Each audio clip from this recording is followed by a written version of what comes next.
الحمد لله نحمده ونستعينه ونستهديه ونستغفره ونعوذ بالله من شرور أنفسنا ومن سيئات أعمالنا من يهده الله فلا مضل له ومن يضلله فلا هادي له أشهد أن لا إله إلا الله وحده لا شريك له وأشهد أن محمدًا عبده ورسوله يا أيها الذين آمنوا اتقوا الله وقولوا قولا سديدا يصلح لكم أعمالكم ويغفر لكم ذنوبكم ومن يطع الله ورسوله فقد فاز فوزا عظيما أما بعد. Alhamdulillah, syukur pada Allah Azza wa Jalla kerana dengan rahmat dan juga limpah kurnia yang Allah Ta'ala berikan dapat kita bersama pada pagi ini dalam ijtima' Jumaat kita. Sambungan kita daripada tafsir surah Ghafir ialah pada ayat yang ke-55 pada hari ini. Ayat yang ke-55 pada muka surat 473. Jadi kita tengok ayat yang ke-55 firman Allah Ta'ala dalam surah Ghafir. A'udzubillahi minasyaitanirrajim. فاصبر إن وعد الله حق واستغفر لذنبك وسبح بحمد ربك بالعشي والإبكار. Ayat yang ke-55 Allah Ta'ala sebut sebagai tasliyah. Tasliyah ni ialah salah satu daripada istilah dalam ilmu usul tafsir yang bermaksud ayat-ayat yang membawa ciri penerangan berbentuk mententeramkan hati Nabi. Ayat-ayat yang memberi motivasi, memberi suntikan semangat pada Nabi untuk meneruskan kerja dakwah, untuk terus bersabar dan tidak menghiraukan apa-apa saja ujian yang berlaku. Sebaliknya bertawakal kepada Allah, menguatkan hatinya, menguatkan semangatnya dan terus mendekatkan diri pada Allah Azza wa Jalla. Ayat-ayat macam ni disebut dengan nama tasliyah. Ayat yang ke-55 Allah Ta'ala sebut fasbir inna wa'dallahi haq. Setelah engkau mengetahui, ini dalam terjemahan pimpinan Ar-Rahman oleh Abdullah Basmih, setelah engkau mengetahui perihal Nabi Musa dan umatnya, maka bersabarlah wahai Muhammad dalam perjuangan menegakkan Islam. Sesungguhnya janji Allah untuk menjayakanmu adalah benar. Itu dalam terjemahan pimpinan Ar-Rahman oleh Abdullah Basmi. Dia ada banyak kurungan-kurungan yang diletak tu, itu ialah huraian tambahan dia. Kalau kita tengok dari segi literal, dari segi perkataan lafaz, fasbir, bersabarlah kamu, inna wa'dallahi haqqun, janji Allah itu benar. Banyak tu saja. Tapi kalau buka pimpinan Ar-Rahman, dia akan buat bracket dulu, setelah engkau mengetahui perihal Nabi Musa dan umatnya. Maknanya ayat 55 ialah kesimpulan akhir kepada cerita seorang lelaki yang telah menyembunyikan imannya pada waktu Nabi Musa nak dijatuhkan hukuman bunuh. Lelaki ni daripada kerabat dekat Firaun telah interogasi dengan Firaun, telah berlaku pertembungan dengan Firaun. Dia akhirnya tidak lagi menjadi orang yang menyembunyikan iman, melainkan pada hari keputusan muktamad nak dikeluarkan oleh Firaun untuk bunuh Nabi Musa, dia akhirnya telah menjelaskan diri dia seorang yang beriman pada Musa. Lalu dia cuba nak selamatkan Nabi Musa supaya keputusan tu tak terlaksana. Lalu dia bagi bermacam-macam hujah kepada Firaun untuk Firaun fikir. Tapi target utama dia bukan Firaun. Target utamanya ialah pengikut-pengikut, orang-orang yang mengangkat Firaun, orang-orang yang bersama dengan Firaun. Mungkin Firaun tidak akan mengubah pendirian dia untuk tetap membenci Nabi Musa, untuk tetap memusuhi dakwah tauhid. Tapi pengikut-pengikutnya masih lagi ada daripada kalangan mereka ni yang ikut saja-saja kerana takut terhadap pengaruh dan kuasa yang ada pada Firaun pada waktu itu. Jadi dia telah korbankan diri dia. Memang menjadi adat dan lumrah bila mana kita nak bersama dengan kebenaran, akan ada pengorbanan yang perlu dilakukan. Tuntutan itu ada. Kita kena buat benda tu. Dalam Al-Bidayah wan Nihayah oleh Ibn Kathir, bila mana sampai pada part cerita ni, selesai sahaja berlakunya konfrontasi, pertembungan, perbalahan antara lelaki beriman yang tak disebut namanya siapa, nama tidak dimentionkan, tapi dia ni min ali Fir'aun, daripada keluarga Fir'aun. Iaitu kita boleh tengok pada beberapa ayat sebelum pada ni. Selepas pada selesai pertembungan, Fir'aun pun tak dibunuh. Lelaki yang beriman ni, yang sebahagian riwayat kata dia bakal menggantikan tampuk kepimpinan Fir'aun. Mesir tu akan diganti oleh dia sekiranya Fir'aun ni mati ataupun ada apa-apa yang kena pada diri dia yang menyebabkan dia tak boleh urus tadbir lagi Mesir.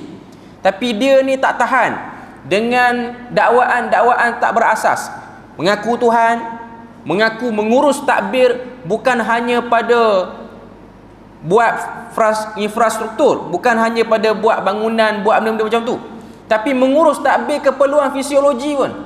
Air, maknanya air yang mengalir tu pun arus dia banyak mana. Fir'aun mengaku dia yang kawal benda tu, sedangkan benda ni tak boleh kawal.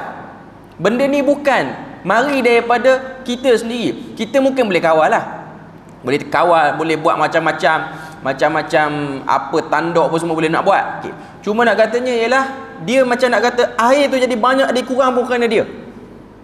Kita tak tahu benda tu, kita hanya boleh urus dia. Tapi mengarut sangat, dia tak tahan. Akhirnya dia telah cenderung kepada Musa, tapi dia diam. Dia tidak menyatakan pengikut Musa secara terang-terangan. Tapi dengan sebab Nabi Musa ni dia berdoa pada Allah Ta'ala supaya Allah Ta'ala tolong dia daripada keputusan-keputusan yang diberikan oleh Fir'aun ni, Allah Ta'ala zahirkan penentang itu datang daripada orang dalam. Penentang itu datang daripada orang dalam. Benda ni banyak berlaku, tuan-tuan. Benda seperti ni dia banyak berlaku. Bukan kata pada zaman Fir'aun, zaman kita pun ada. Sebahagian orang-orang yang tak suka dengan aliran perleh ni sakan sangat guna meja ni untuk kuliah di tempat dia orang. Dalam masa yang sama, mereka pun ada salah laku yang orang tak tahu, sehinggalah dizahirkan salah laku tu oleh pembantu dia. Saya tak nak ceritalah nama siapa, tapi tuan-tuan tahulah. Tuan-tuan boleh cam siapa orang tu. Cuma kita pun tak sangka orang yang duk rapat dengan dia pun dah meluat dengan dia, menggunakan tempat ini sebagai tempat untuk cacian, makian, lempar fitnah pada orang.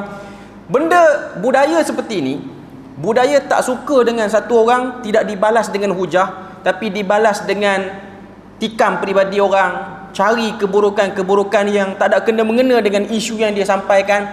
Last sekali akan menjatuhkan orang tu dengan cara yang tak disangka. Sebab manusia tak akan boleh okey dengan orang yang melazimi kata-kata buruk dalam ucapan dia. Tak akan boleh okey. Walaupun peringkat awalnya ia bersifat gurauan, senda gurau, ia bersifat jenaka, tapi lama kelamaan, kalau ni lah yang dibawa 10 tahun kuliah pun cakap macam ni, lama-lama orang akan lari. Lama-lama orang akan meluat. Dan yang lari tu, yang ajaibnya ialah yang paling depan sekali, yang paling rapat, yang berkhidmat pada dia pun dah tak suka. Okay. Jadi dalam cerita Fir'aun ni, Fir'aun pun tak sangka yang mengikuti Musa, dia duk ingatkan orang luar pada istana dia lah. Dia duk ingat orang jauh. Rupa-rupanya orang yang paling rapat, bukan pengawal-pengawal yang biasa. Orang yang timbalan dia. Jadi pada ayat yang ke-55 ni yang kita nak bincang ni, selepas Tuhan cerita pada Nabi Muhammad tentang apa yang berlaku pada Nabi Musa, Tuhan pun kata fasbir, bersabarlah kamu. Kamu tengok cerita Musa, kamu sabar. Bukan hanya pada Nabi Muhammad, juga pada kita. Bila mana kita firm dengan satu pandangan ataupun firm dengan satu kefahaman, dan kita rasa kefahaman tu betul, dan kefahaman tu mengajar kepada kita untuk tidak gopoh, untuk tidak merendahkan orang, ada waktu kefahaman yang kita pegang tu akan diganggu gugat oleh orang-orang yang tak setuju.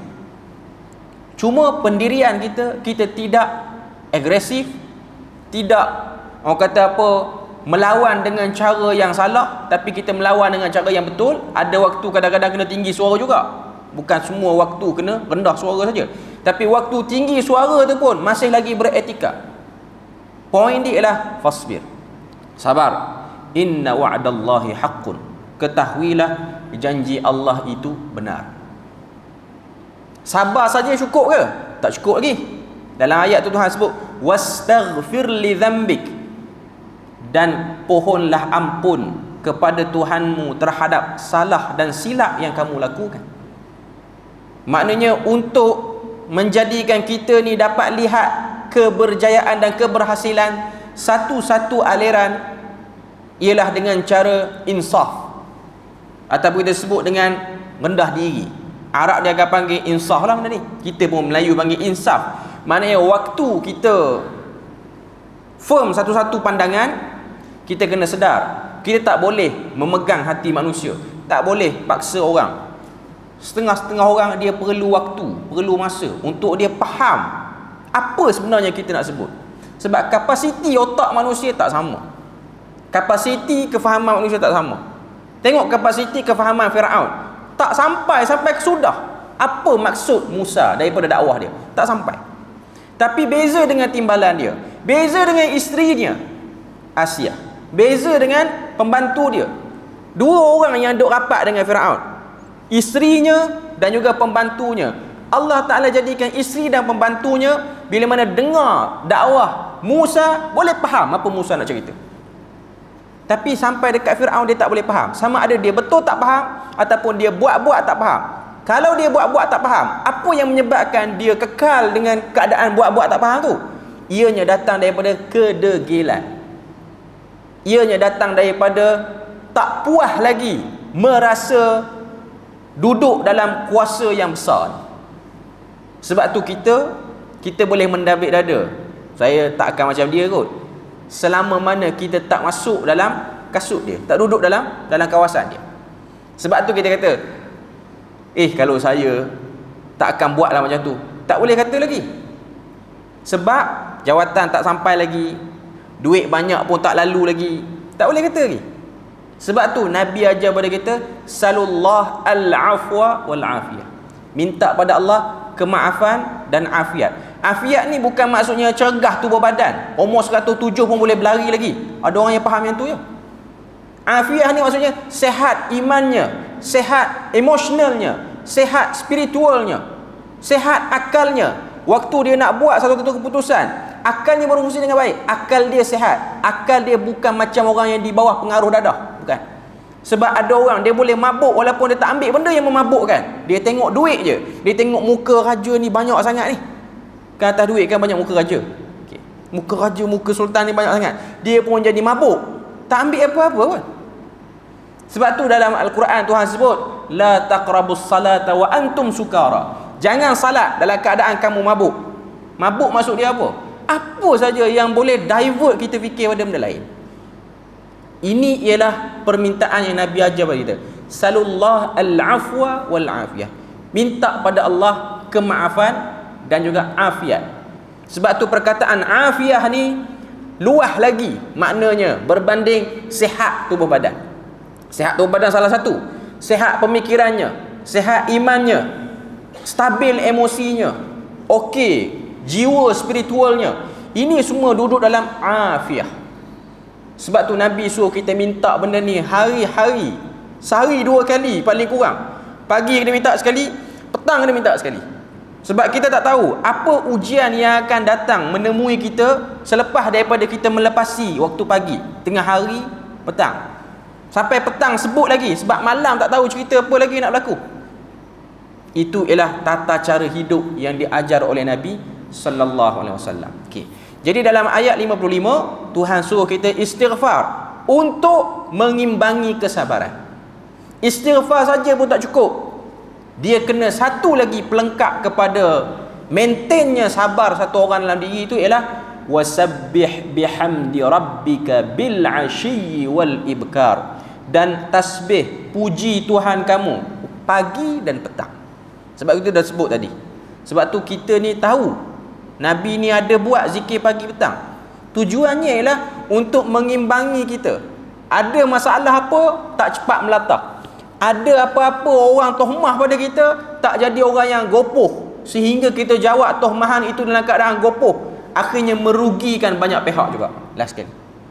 Sebab tu dalam ayat ini disebut wasabbih, bertasbihlah kepada Allah. Saya dah sebut banyak kali sini, maksud tasbih ialah memurnikan balik pengharapan kita pada Tuhan. Sebelum ni mungkin kita berharap pada Tuhan ni tak berapa kejap sangat. Waktu kita sebut subhana rabbiyal a'la dalam salat ataupun subhana rabbiyal azim, kita sedang memurnikan balik. Kita cuba reset balik diri kita, aku ni hidup betul-betul mengharapkan Tuhan.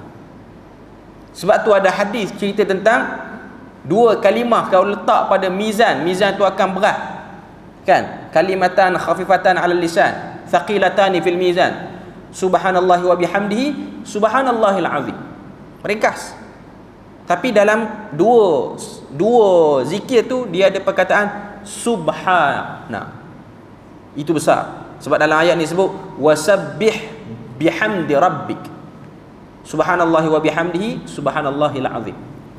Tidak ada waktu khusus, kita boleh baca banyak mana yang kita nak baca, berapa kali waktu, tapi dengan syarat faham manifestasi daripada perkataan itu.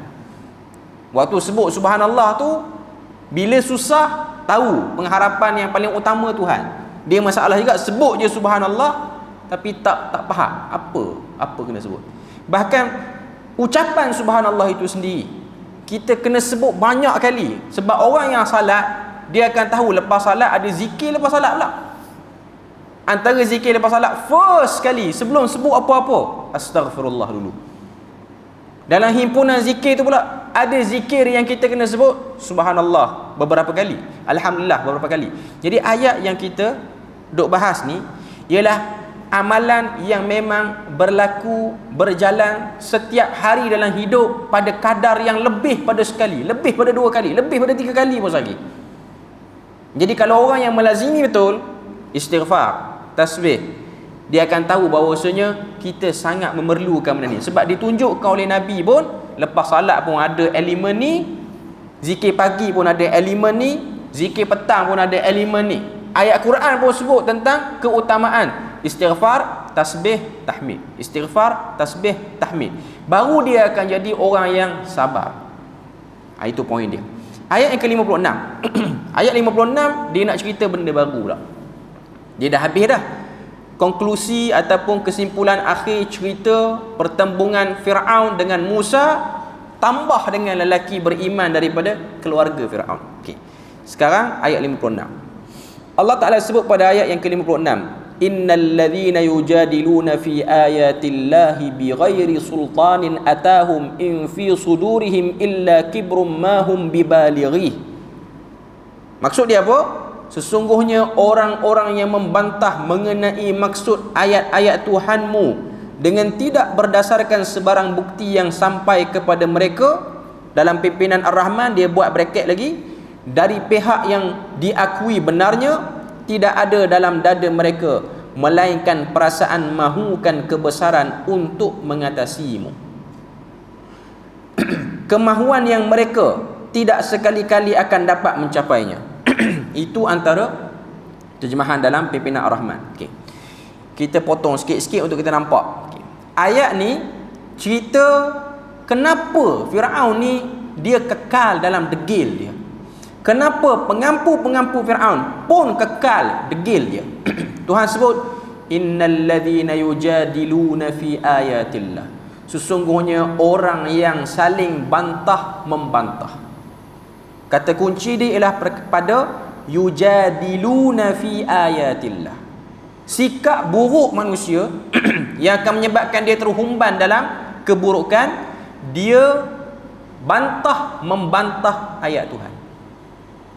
Sikap suka membantah ayat-ayat Tuhan ni, dia mari daripada sikap yang paling simple kepada sikap yang paling tinggi. Isu paling simple sampai isu yang paling tinggi. Isu yang paling simple, contoh, bila mana orang beritahu awak buat ni salah, sunnah ajar macam ni, ayat Quran ajar macam ni, dia pun argue. Lepas tu yang orang lain duk buat tu semua salah. Itu paling simple, suka bantah. Paling simple. Yang paling tinggi sekali bila mana orang kata awak kena buat dasar macam ni, dia kata tak nak, kita nak pakai dasar ni, tak nak pakai dasar lain. Itu bantah lagi tinggi dalam isu kenegaraan apa semua ni. Okay. Cuma nak kata semua orang tak terlepas. Jangan kita rasa ayat ni untuk pemimpin je, sebab cerita tentang Firaun kan pemimpin je lah yang kena faham ayat ni. Tak, kita orang bawah pun dah tahu. Sebab kita pun kadang-kadang ada sikap bantah, tak puas hati dengan apa yang ditunjukkan. Ini penyakit yang datang kerana kejahilan, kerana tak tahu menghargai konten daripada Al-Quran dan juga konten daripada hadis Nabi itu sendiri, isi daripada Quran dan hadis. Okay. Jadi Tuhan sebut, innal ladzina yujadiluna fi ayatillahi bighairi sultanin atahum. Sesungguhnya orang-orang yang suka membantah. Orang bagi satu evidence, dia pun lawan. Orang bagi satu hujah, dia pun lawan. Yang dia lawan tu, hujah yang dia guna tu bighairi sultanin atahum. Tidak ada satu kenyataan yang jelas. Tuhan bagi kita guna hujah yang macam tu, ataupun datang daripada pihak mana, pihak tu diakui oleh Tuhan sebagai pihak yang boleh buat verification terhadap ayat-ayat Tuhan ataupun penjelasan terhadap ayat-ayat Tuhan. Maknanya Tuhan beritahu ini penyakit manusia, iaitu bila mana datang ayat-ayat cerita, baiki, betulkan balik kebiasaan yang kita lakukan, amalan-amalan yang kita selalu buat.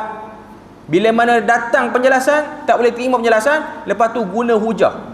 Biasanya kalau kita yang biasa-biasa ni lah, orang akan sebut amalan ni datang daripada orang sekian, orang ni pula ada nama dalam masyarakat, orang ni pula ada jasa pada masyarakat, orang ni pula diiktiraf sebagai orang hebat kawasan ni, orang hebat negara ni, orang hebat negeri ni. Takkan dia buat salah? Sedangkan dah datang kepada dia satu kenyataan, yang mana kenyataan tu sebut Allah Ta'ala suruh, Nabi suruh. Benda yang sama pernah berlaku kepada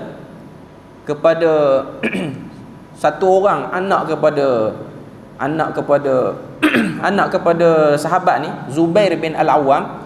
Anak dia Abdullah bin Zubair, ada seorang lagi saya tak ingat apa nama anak dia. Okay. Dia satu hari pergi jumpa Abdullah bin Abbas. Dia jumpa Abdullah bin Abbas, dia nak tanya kepada Abdullah bin Abbas ni, antara haji tamattu' dengan haji ifrat, mana lebih utama nak buat? Nabi buat yang mana? Sebab pada waktu tu orang Islam dah makin ramai. Orang yang buat haji ni bukan orang yang duduk dekat-dekat je. Orang yang buat haji ni termasuklah kawasan orang yang tak bercakap dengan bahasa Arab lagi dah. Mana orang-orang daripada kawasan lain, Parsi pun dah masuk buat haji, dah masuk Islam. Rom pun dah masuk buat haji, dia orang dah masuk Islam. Okay. Jadi dia ni tabi'in ni merupakan anak menakan kepada Aisyah radhiyallahu anha. Sebab Zubair tu ialah kata apa, ipar kepada Aisyah, sebab Zubair tu kahwin dengan Asma. Okey. Jadi anak menakan Aisyah ni, dia pergi tanya Abdullah bin Abbas. Sebelum dia tanya Abdullah bin Abbas, dia dah pergi tanya Abu Bakar dengan Umar. Abu Bakar dan Umar kata haji yang utama pengamalannya Nabi buat ialah haji ifrat. Haji ifrat ni letih lah. Haji ifrat ni adalah proses haji yang paling letih. Memang Nabi buat macam tu. Sebab kita akan duduk dalam ihram dalam tempoh yang lama. Kita akan berihram, kena jaga pantang larang ihram dalam tempoh yang lama. Kita ada option yang kedua, dan ni ramai orang duk buat, tamattu'. Tamattu' ni ada waktu kita boleh buka dan keluar daripada larangan-larangan ihram, tapi syarat dia kita kena bayar dam, kita kena sembelih binatang lah sebagai simbolik kepada pelepasan tu. Okay. Jadi dia pergi tanya Abu Bakar dengan Umar. Abu Bakar dan Umar kata haji ifrat. Dia pergi dekat Abdullah bin Abbas. Abdullah bin Abbas pun ditanya oleh tabi'in ni, anak pada Zubair bin Al-Awwam ni. Dia pun tanya, haji apa yang afdal? Abdullah bin Abbas telah baca satu hadis tentang Nabi pernah cadangkan kepada satu orang yang buat haji sekali dengan Nabi untuk buat haji tamattu'. Nabi waktu tu buat haji ifrad. Cuma Nabi cadang kepada dia untuk buat haji tamattu'. Nabi cadang pada dia untuk buat haji tamattu'. Okey. Bila mana Nabi cadang pada dia untuk buat haji tamattu', okey, dia pun beritahu siap-siap, kalau kamu rasa tak yakin, kamu boleh tanya mak menakan kamu, Aisyah. Waktu disebut macam tu, dia ni tabi'in dia kata, tapi Abu Bakar dan Umar kata haji ifrad. Abu Bakar ni dia jadi panas dekat dia orang muda. Dia kata, aku kata Nabi kata, dia duk kata Abu Bakar dengan Umar lagi. Tak percaya, tanya mak menakan kamu. Aku dah kata qala Rasulullah, dia duk bawa lagi Abu Bakar dengan Umar. Apa punya budak tak dengar kata ni? Dalam berti kata macam tu lah. Okay. Pergi kamu, pergi tanya mak menakan kamu. Hadis ni telah dijadikan satu bab dalam kitab Tauhid oleh Syekh Muhammad bin Abdul Wahhab, iaitu bab jangan mengataskan mana-mana pandangan orang lain melebihi pada pandangan Rasulullah ataupun hadis Nabi ataupun qala Allah ataupun firman Allah. Okay. Poin dia ialah bila mana orang berjaya buktikan ini Nabi, dan memang Abdullah bin Abbas dia melihat kepada realiti orang pada waktu tu, ifrad boleh buat, tak ada masalah nak buat ifrad pun. Dari segi keutamaan tu dia macam lebih kurang saja, sama, hampir sama, walaupun ada ulama kata ifrad lagi afdal. Okay. Cuma nak katanya dari segi realiti, orang datang letih, datang tu terus duduk dalam ihram, tak boleh keluar pada larangan ihram, lagi tak wukuf, lagi tak habis semua sekali. Tuan-tuan boleh bayang, penat tu.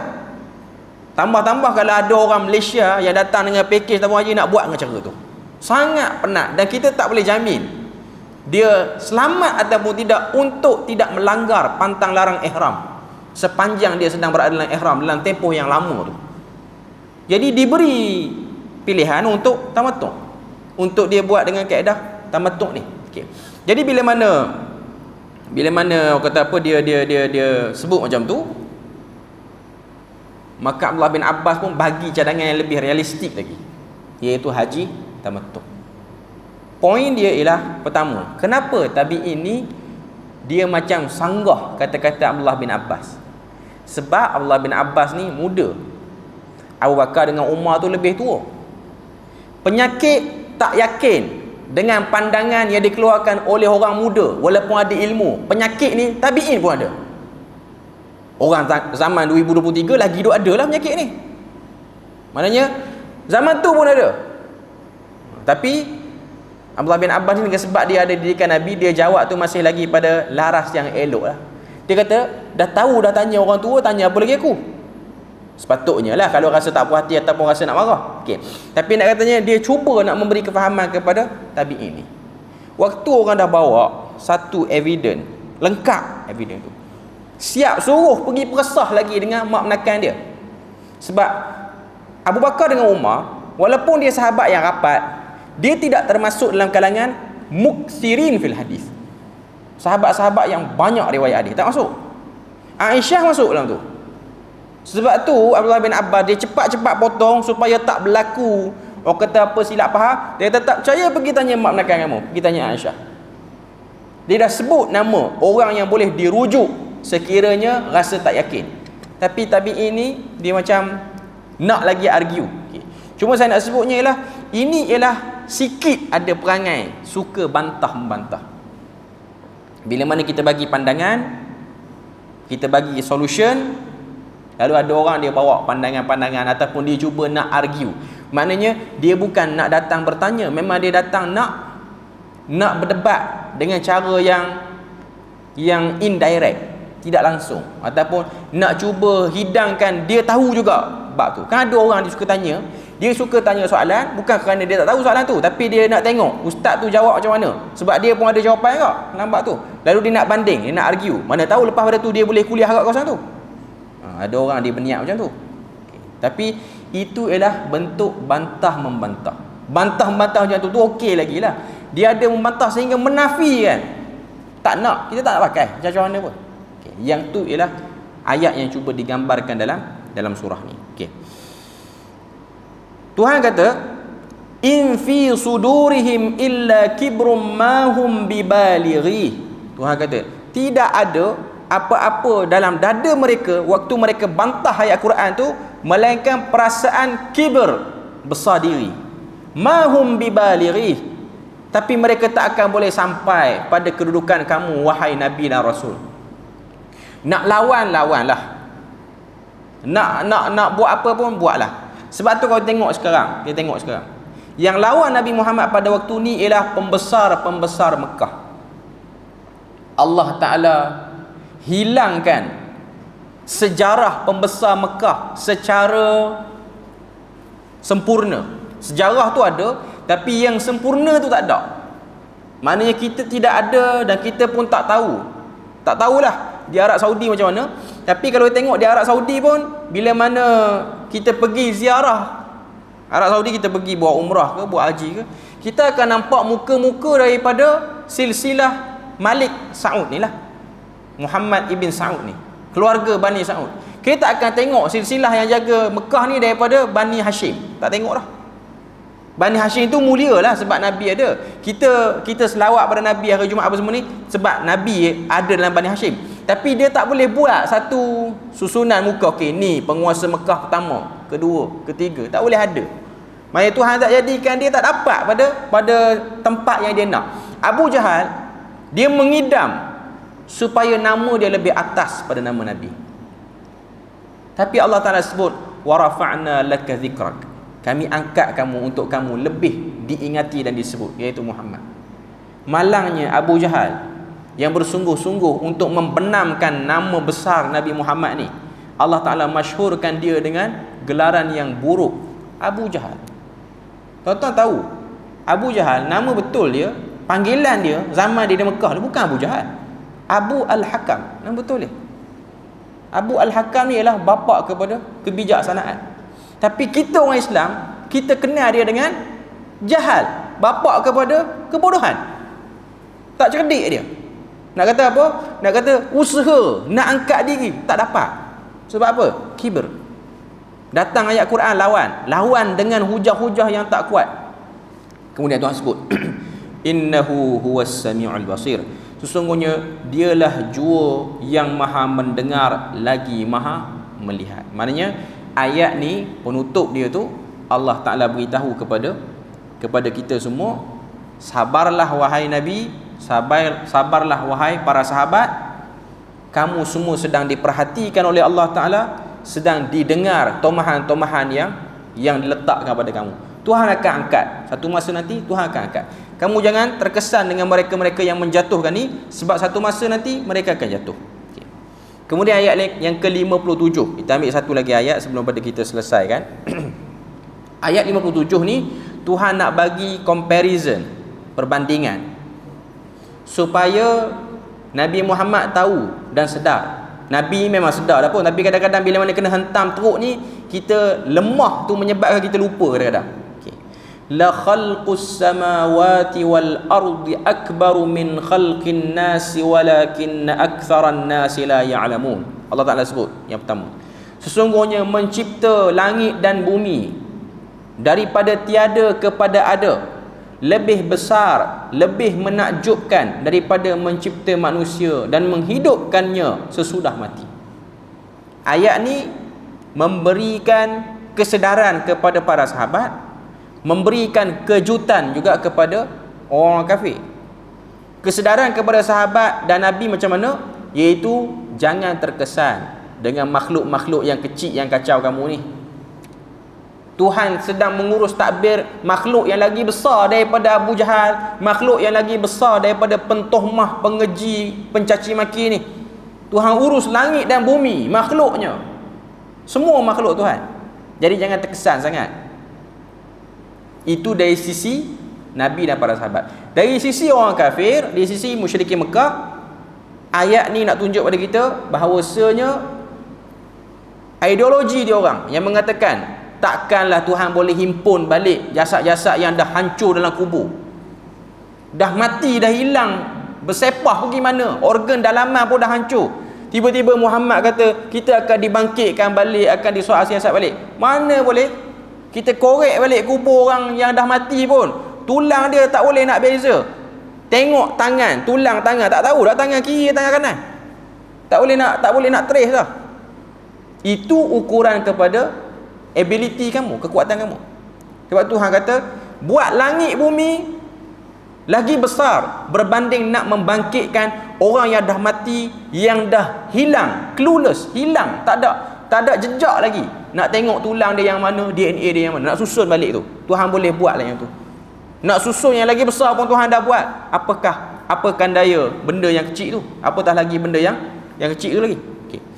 Ayat 58. Ayat yang terakhir untuk muka surat ni. Wama yastawil a'ma wal basir. Ini ialah general comparison, perbandingan umum untuk mengetuk fikiran, otak, akal, iman orang-orang yang ada di sekeliling pada waktu tu.